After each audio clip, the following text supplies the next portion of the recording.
Bhagavad Gita part 28 by Arindam Kumar Gita Govindam upload చేస్తున్నాను. విని ఆనందించండి. నచ్చితే లైక్ చేయండి, షేర్ చేయండి మిత్రులతో, మరియు సబ్స్క్రైబ్ చేయండి నా ఛానల్ని. Thank you.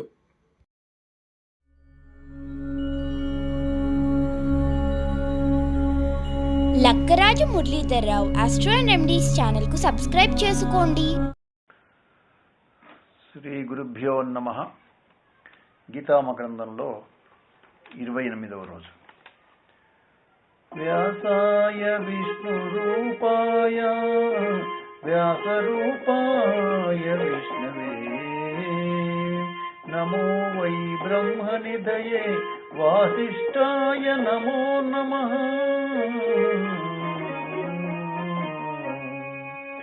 ఓం శ్రీ గీతాదేవ్యై నమః. వసుదేవసుతం దేవం కంసచాణూరమర్దనం దేవకీ పరమానందం కృష్ణం వందే జగద్గురు.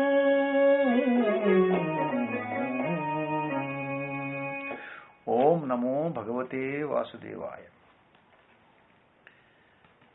3వ శ్లోకంలో చెప్తున్నాడు భగవానుడు,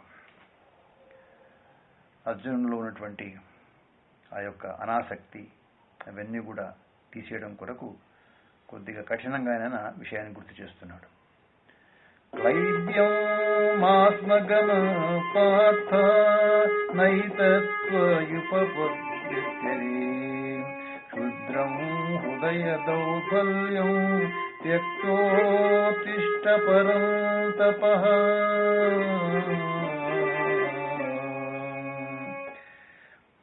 పార్థ, అధైర్యపడకయ్యా, అది నీకు తగింది కాదు. నువ్వు శత్రువులను పీడించేటువంటి వాడివి కదా. లే, నీచమైనటువంటి యొక్క హృదయ దౌర్బల్యాన్ని విడిచేసే అని చెప్పేసి చెప్తున్నాడు. అధైర్యం అనేది అది అవాంఛనీయం, అది అసంగతం. మరి సద్యోగ స్ఫూర్తికి అది ప్రతిబంధకమైనటువంటి ఆ యొక్క అధైర్యం ఏదైతే ఉందో అది అసమంజసం అని చెప్పేసి కృష్ణుని యొక్క అభిప్రాయం. అందుకే ఏమంటున్నాడంటే అధైర్యాన్ని పొందకు, అశక్తతను దగ్గరికి రానివ్వకు అని చెప్పేసి సవ్యసాచికి సలహా ఇస్తున్నాడు. ఈ పదం ఎన్నోసార్లు విన్నాం, క్లైబ్యం మాస్మగమహ అని చెప్పేసి. క్లైబ్యం అంటే అధైర్యం అని ఒక అర్థం. కాబట్టి అధైర్యపరుడు యుద్ధం చేసే పరిస్థితి ఉండదు. కాబట్టి దీంట్లోపట అర్జునుడు స్వభావ సిద్ధంగా ఆయన అధైర్యవంతుడు కానే కాడు. మరి గతంలో ఎందరితో యుద్ధం చేయలేదు ఆయన. మరి ఉత్తర గోగ్రహణం అనొచ్చు, అనేక మరి పరమేశ్వరునితో పోరాటం కావచ్చు, అన్నింటిలో కూడా ధైర్యంతో చేసిన వ్యక్తే కదా ఆయన.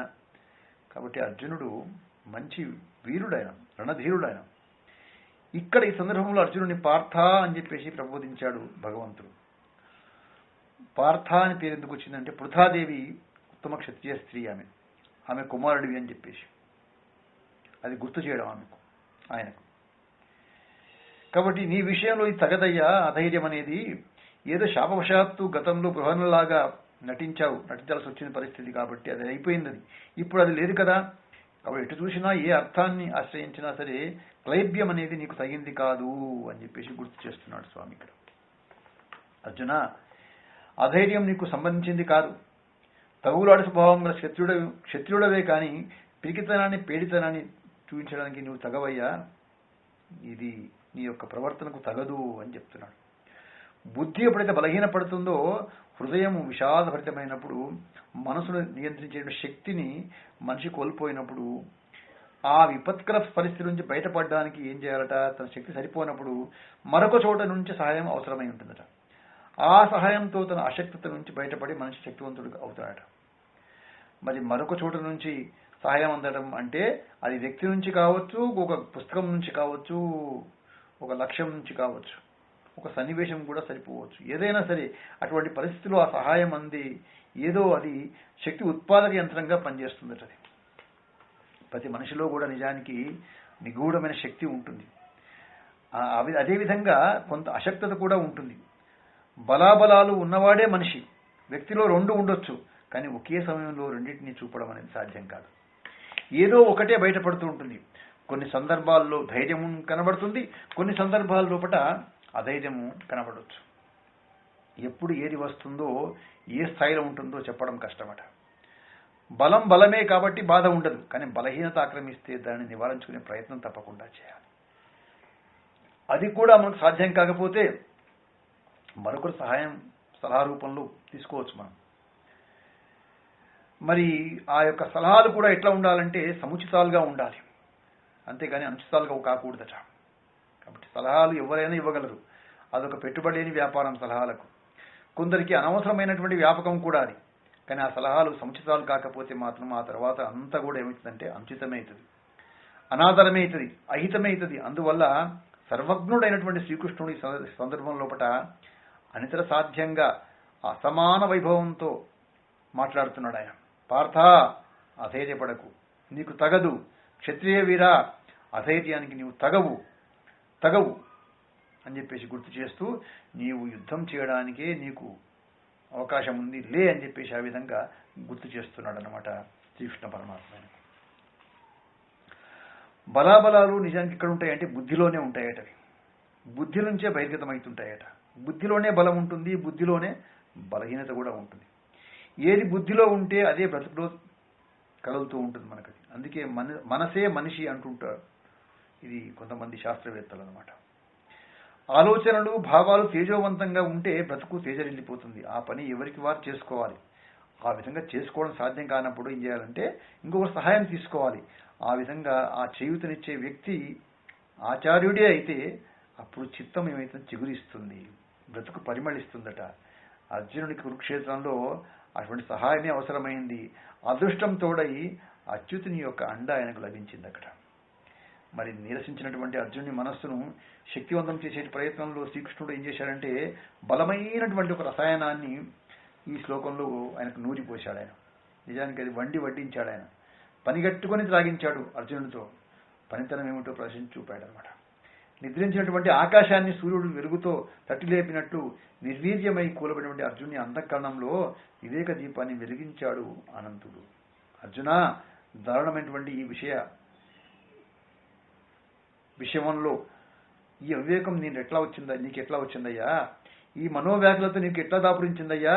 ఇది నీకు తగంది కాదు అర్జున. నువ్వు వీరుడివయ్యా, శూరుడివి, బలవంతుడివి. నీ చరిత్రలో ఇప్పటి వరకు పుటలన్నీ ఇలాగే ఉన్నాయి. ఇప్పుడే మొట్టమొదటిసారి నీ లోపట ఈ భావనను చూస్తున్నాను నేను, ఈ యొక్క అధైర్యాన్ని చూస్తున్నాను. ఇది నీకు తగింది కాదు అని చెప్పేసి మెల్లిమెల్లిగా అనంతుడు విషయాలను ప్రస్తావన చేస్తున్నట. నిజానికి ఇక్కడ చూసే వాళ్ళకి ఏమనిపిస్తుందంటే ఈ సందర్భం లోపట శ్రీకృష్ణుడు అర్జునుడి యొక్క అశక్తతపై స్వారీ చేస్తున్నాడు అనిపిస్తుంది మనకు. కానీ వివేకంతో మనం ఆలోచిస్తే శ్రీకృష్ణుడు అర్జునుడి యొక్క ఆత్మగౌరవాన్ని కాపాడుతూ పతనమయ్యేటువంటి మనస్సును పదిలంగా నిలిపి పవిత్రంగా నడిపిస్తున్నట్టు అర్థమవుతుంది. ఇది నీలో ఉంది అని దోషాన్ని ఎత్తి చూపడం వేరు, అదే విషయాన్ని ఇది నీలో ఉండదగింది కాదు అని చెప్పడం వేరు. మొదటి వాక్యం ఏమో పతనానికి శ్రీకారం చుడితే, రెండో వాక్యం ఏమో ప్రగతికి ద్వారం తెరుస్తుందట. మొదటిదేమో నిరాశ నిస్పృహలను లేదా కోపతాపాలను కలిగిస్తే, రెండవది ఆశాకిరణాలను విరజిమ్ముతూ క్రియాశీలత్వాన్ని ప్రసాదిస్తుంది. చూడండి, మాట్లాడే మాట తీరు ఏ విధంగా ఉంటుందో మనకు గుర్తు చేస్తున్నాడు. దౌర్జన్యాలు ఫలించవు, సౌజన్యాలు నిష్ఫలం కావు. ఆత్మగౌరవం దెబ్బతింటే మాత్రం ఆ వ్యక్తి లోపల అభివృద్ధి అనేది కనబడదు.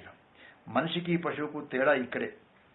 గొడ్డును దుడ్డుకరతో బాదినా మరుక్షణమే అది గడ్డి పడేస్తే చాలు, అది గుట్టుగా తిని రేపుతుంది. కానీ మనిషిని కొట్టనవసరం లేదు, తిట్టినా చాలు మనసు గాయపడుతుంది. మనిషి తిండి మానేస్తాడు, పశువుకు ఆకలి తీరితే చాలు. కానీ ఆకలి కన్నా ఆత్మగౌరవానికి మనిషి యొక్క ప్రాధాన్యత, అంటే మాట తీరు ఆ విధంగా ఉండాలని గుర్తు చేస్తున్నాడు. ఇక చాలా జాగ్రత్తగా అర్జునుడి లోపల వేరే ఆలోచన రాకుండా జాగ్రత్తగా ఆయనను సరిచేస్తున్నాడు కృష్ణ పరమాత్మ. ఇక్కడ మనిషి ఆత్మగౌరవాన్ని దెబ్బతీస్తూ ఎవరు కూడా సలహా ఇవ్వకూడదు. అలా ఇవ్వడం ఆత్మ వినాశనానికి దారితీస్తుంది. కాబట్టి పడిపోయిన వ్యక్తిని లేపి కూర్చోబెట్టాలి, కానీ ఆ తర్వాత కూర్చున్న వ్యక్తిని ప్రయత్నంలో నిలబెట్టాలి. నిలబడ్డాడా ఆ తర్వాత మెల్లగా నడిపించాలి. దీన్ని ఏమంటామంటే విధాయక పద్ధతి అంటామన్నమాట. అర్జున, నీకు తగింది కాదు అని అర్జునుడి వ్యక్తిత్వాన్ని ఆకాశానికి ఎత్తేశాడు శ్రీకృష్ణుడు. తనలో తాను ఆలోచించుకునే శక్తిని అర్జునుడికి ప్రసాదించాడు. మరి ఆ వలచినటువంటి ఆ పీడితనాన్ని చెదరగొడుతూ మరిచినటువంటి ఆ యొక్క పురుష వైభవాన్ని తిరిగి ఆవిష్కరిస్తున్నాడు కృష్ణ పరమాత్మ. ఇది మామూలు విషయం కానే కాదు. మనిషిని మనీషిగా మనీషిని మహర్షిని మాధవునిగా మలచేటువంటి మహోత్కృష్టమైనటువంటి బోధన విధానం ఇది. మనస్సుల్ని మలచి మనుషులను తీర్చిదిద్దేటువంటి కార్యంలో మహాశిల్పి ఎవరంటే మధుసూదనుడు. ఆయనకున్నటువంటి అసమానమైనటువంటి ఆ యొక్క బోధనా కౌశల్యాన్ని బిడ్డల విషయంలో, తల్లిదండ్రులు, విద్యార్థుల విషయంలో, ఉపాధ్యాయులు, భార్యల విషయంలో, భర్తలు, ఉద్యోగుల విషయంలో, అధికారులు అనుసరిస్తే ఇక్కడ చూడండి అంతా కూడా అభ్యుదయమే, ఆదర్శమే, ఆనందం మిగులుతుందట. కాబట్టి క్లైబ్యం మాస్మగమహ అంటున్నాడు. అన్నప్పుడు శ్రీకృష్ణుడు అర్జునుని మనస్సును పేల్చేశాడనిపిస్తుంది మనకు. నైతత్వయు ఉపపద్యతే అంటున్నాడు. అన్నప్పుడు అవగాహనను నింపి ఆశాజ్యోతిని వెలిగించాడని తెలుస్తుంది మనకు. ఇక్కడ తేడా మనకు స్పష్టంగా కనబడుతుంది. అందుకే భగవద్గీత అనేది అది జ్ఞానస్వరూపం. అది గీతాచార్యుడు ఆయన జ్ఞానస్వరూపుడు. మన హృదయాలలో జ్ఞానదీపాన్ని గీత వెలిగిస్తుంది. కాబట్టి ఆ వెలుగులోపట ఎవరి కార్యాలు వాళ్లే పూర్తి చేసుకోవాలి, ఎవరి సమస్యలను వారు పరిష్కారం చేసుకోవాలి, సత్యాన్ని అన్వేషించి పట్టుకోవాలి, అసత్యాన్ని విస్మరించి ఆనందంగా జీవించాలి. శ్రీకృష్ణుడు ఈ 2 ప్రారంభ శ్లోకాలలో అందించిన సందేశము దీప ప్రజ్వలనమే ఆయన చేసిన పని. సూర్యుడు ఏ ఒక్క వ్యక్తి కొరకే ఆయన ఉదయించడం లేదు కదా, ఆయన ప్రకాశం అందరి కొరకై ఉంది. కాబట్టి భగవద్గీతలో శ్రీకృష్ణుడు అందించిన సందేశం ఒక అర్జునుడి కొరకై కాదు. అది వినింది అర్జునుడే అయినా వినిపించింది మాత్రం యావత్ విశ్వానికే కానీ ఏ ఒక వ్యక్తి కోసమే కాదు కదా. విశ్వంలోని వ్యక్తులలో ఒక కాలంలో ఒక దేశంలో ఉన్న వ్యక్తి అర్జునుడు. కాబట్టి గీత అర్జునుడి కొరకే అయితే అతనికి ఉపయోగపడాలి, లేదా ఆ కాలం వరకు ఉపయోగపడాలి. అర్జునుడికి శ్రీకృష్ణుడు బోధించిన విషయంలో విశ్వ సందేశం ఉందనే విషయం మర్చిపోతున్నాం. అందుకే విశ్వమంతటికి గీత అది శిరోధార్యం అయిపోయింది. అన్ని కాలాలకు, అన్ని దేశాలకు, అందరి వ్యక్తులకు అది ఎట్లుందంటే సూర్యప్రకాశంలాగా ప్రమాణ ప్రకాశమై ఉందట భగవద్గీత అని చెప్పేసి విషయం మనకు ఇక్కడ గుర్తవుతుంది. మనకు ఒక్కసారి కృష్ణ పరమాత్ముడు కొరడాను చెడిపించేశాడు. ఆయన అప్పుడు ఏమైంది, అర్జునుడి లోపల చలనం మొదలైపోయింది. మగతను విడిచిపెట్టేశాడు. ఆయన తమో గుణం నుంచి తమాయించుకున్నాడు. ఇప్పుడు రజోగుణం రాజితమైంది ఆయనకు. వేలాది సంవత్సరాలుగా అంతటా గీతా ప్రదీపం తిరుగుతూనే ఉంది. కానీ దేదీప్యమానంగా గీతా జ్యోతి వెలుగుతున్న భయం చీకట్లో బిక్కుబిక్కుమంటూ బ్రతికే వారు ఎక్కువ అనిపిస్తుంటారు మనకు. ఈ భయాలే ఇవి మహాజాఢ్యాలు, ఇవే మరణాలు, ఇవే మారణ హోమాలు. కళ్ళు మూసుకుంటే వెలుగు నుండి ఏం లాభం చెప్పండి? వినియోగం తెలియాలి. వినియోగం అంటే వినింది ఆచరణలో పెట్టడం అనే అర్థం. వినియోగం అనే దానికి స్పష్టమైన అర్థం ఏంటంటే వినింది ఆచరణలో పెట్టాలి. అది చేయలేని దోషం వల్ల గీత మన వద్దే ఉన్న రాత మారడం మాత్రం లేదు మనకు. కాబట్టి శ్రీకృష్ణుని పలుకులు పార్థునికి ఎట్లా ఉన్నాయంటే అవి ప్రాణవాయువును అందించాయట, ఆశలను చిగురింపచేశాయి. కదలిక ప్రారంభమైంది. ఏ దౌర్బల్యమో ఏమో అది ఏదో తన మనసులో ఉండి కలత పెడుతుంది అనేది అర్జునుడికి అర్థమైపోయింది. ఇప్పుడు అది గమనించిన గోవిందుడు త్వక్వా ఉత్తిష్ట అన్నాడు. లే, వదిలేసే అని చెప్తున్నాడు. మనల్ని ఎవ్వరూ కట్టిపడేయలేదు. మనమే అనవసరంగా భయాన్ని పట్టుకున్నాం, ధైర్యాన్ని పోగొట్టుకున్నాం. పట్టుకున్న దాన్ని విడిచిపెడితే చాలు, ఆ తర్వాత పట్టులేని భయాలు వాటంతటవే పారిపోతాయి. అందుకే బలహీనతలను విడిచేసేయాలి. బలంగా లేచి నిలబడని హూంకరించాడు హృషికేశుడు. మరి దౌర్బల్యంతో స్నేహం మంచిది కాదు. పిరికితనం శత్రువే కానీ నేస్తం కాదు. శత్రువును ఉపేక్షించకూడదు, శత్రుశేషాన్ని ఉంచకూడదు అంటారు పెద్దలు. అందుకే అర్జున శత్రుతాపన లే, నిలబడు అంటున్నాడు పరమేశ్వరుడు. దీంట్లో ఏమంటున్నాడంటే పార్థునికి ఇంకొక పేరు పెట్టాడు ఇక్కడ, పరంతపుడు అని చెప్పేసి. శత్రువుని పీడించేవాడు. పరంతపుడు అంటే శత్రువుని పీడించేవాడు అని అర్థం. ఆ పని జరగాలి కదా, అప్పుడే పార్థుడు ఏమవుతాడు, పరంతపుడు అయిపోతాడు. శత్రువు బయట ఉన్నాడు, పోరాటానికి ఎదురుగా నిలబడి ఉన్నాడు, అతన్ని పీడించాలి. ఎందుకో అది జరగడం లేదు. బాహ్యంలోని శత్రువును పీడించవద్దంటూ లోపల ఎవరో మరొక శత్రువు పార్థుని పీడిస్తున్నాడు. ఆ శత్రువు పేరేంటి? అవివేకము. అదే హృదయ దౌర్బల్యం. ముందుగా అంతఃశత్రువును మట్టుబెట్టాలి, ఆ తర్వాత బాహ్య శత్రువును వధించడానికి ఇంకెటువంటి అవరోధాలు ఉండవు. కాబట్టి అందుకే అర్జున లే అని చెప్తున్నాడు కృష్ణ పరమాత్మ. అప్పుడు అర్జునుడు అంటున్నాడు, కథం భీష్మం అహం సంఖ్యే ద్రోణం చ మధుసూదన ఇషుభి ప్రతియోత్సామి పూజార్హౌ హరిసూదన. అర్జునుడు అంటున్నాడు, మధుసూదన భీష్మద్రోణులు పూజార్హులు, వాళ్ళను నేను ఎట్లా ఎదిరించేదయ్యా? హరిసూదన, యుద్ధంలో వాళ్లపై బాణాలు ఎట్లా వేసేది అంటున్నాడు. ఇప్పుడు అంతకు ముందుకు ఇప్పటికీ కొద్దిగా మార్పు వచ్చేసింది అర్జునుడి మాట లోపట. చూడండి, కేవలం 2 శ్లోకాల్లోనే కృష్ణ పరమాత్మ ఆయన లోపట ఒక రూపాన్ని తీసుకొచ్చాడు అప్పటికీ అనమాట.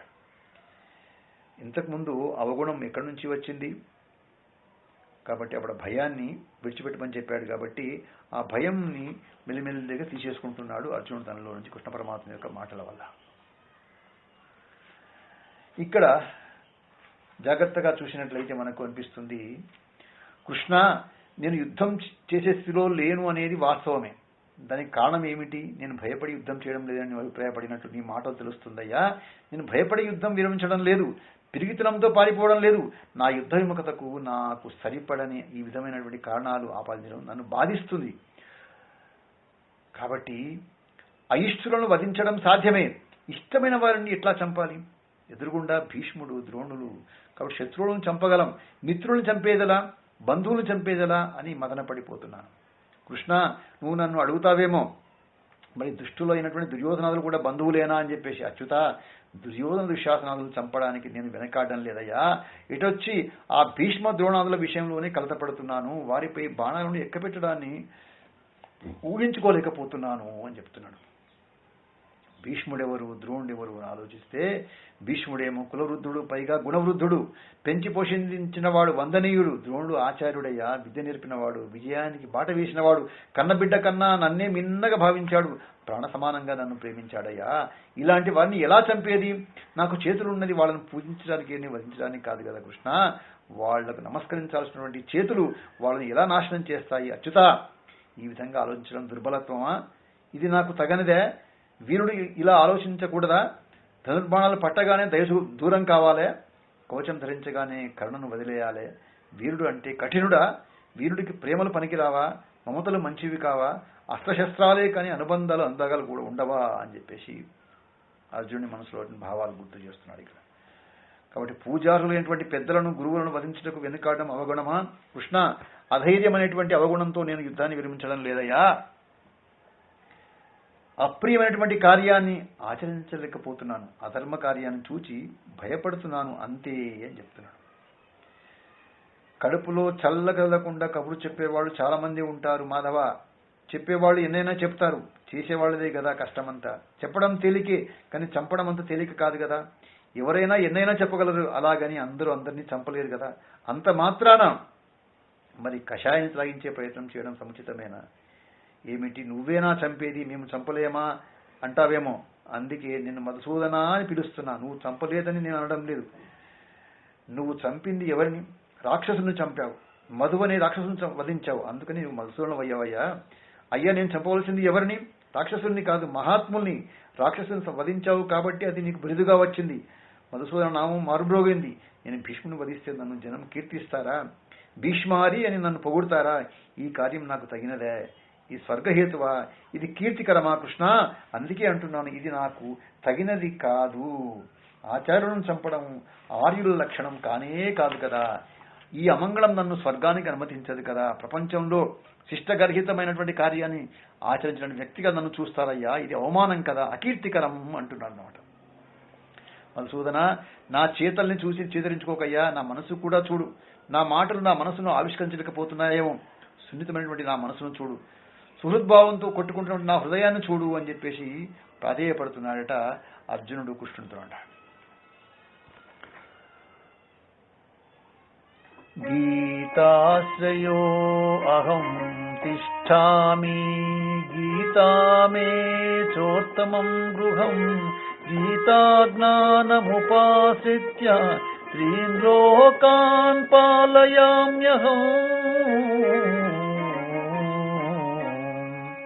సర్వం శ్రీకృష్ణార్పణమస్తు.